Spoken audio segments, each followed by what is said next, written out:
In this section of Chapter 10, we're specifically going to be looking at alkylation of amines.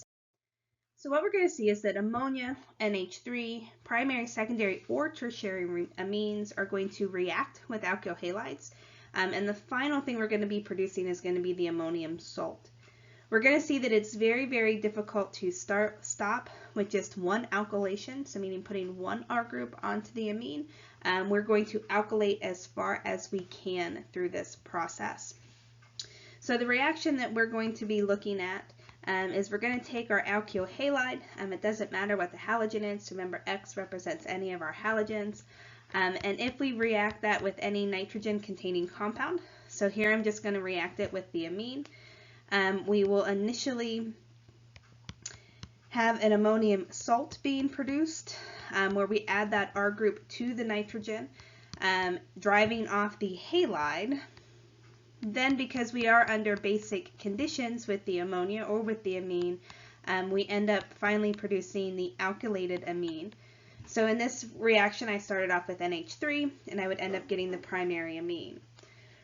What we're going to see, though, as we talk about these multiple alkylations, is that that primary amine will continue to react with the alkyl halide that we have in solution to end up producing the salt with two R groups, which again, under our basic conditions that we have, we will end up then getting the secondary amine.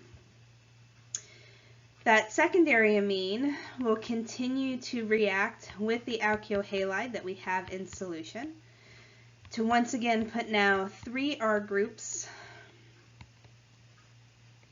on our nitrogen with the one hydrogen, where once again, since we are under basic conditions with our amine, we will end up getting the tertiary amine.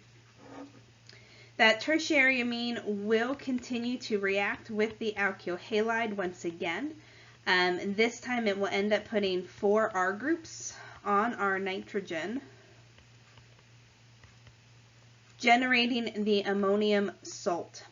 This ammonium salt with the four R groups we cannot deprotonate to get back to a neutral amine. So the final ending product that we see through this process is going to be this ammonium salt.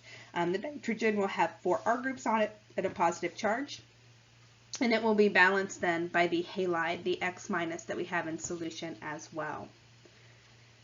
So let's look briefly at the mechanism associated with this reaction, and this does work for any of the amines, whether they are the ammonium, the primary, the secondary, or the tertiary. The initial mechanism stays the same. And this is going to be our SN2 mechanism, where the lone pair on the nitrogen will come in and attack the electrophilic portion of the alkyl halide, driving off the halogen that we have,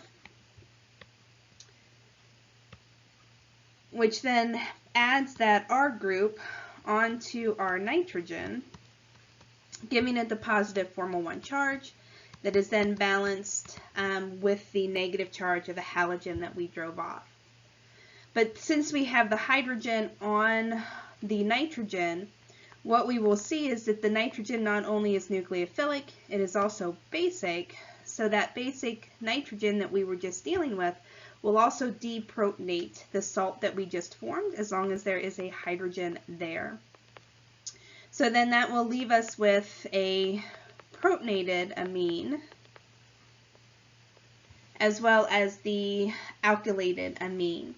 So because the nitrogen acts as both the nucleophile and a base, it will behave as both in this.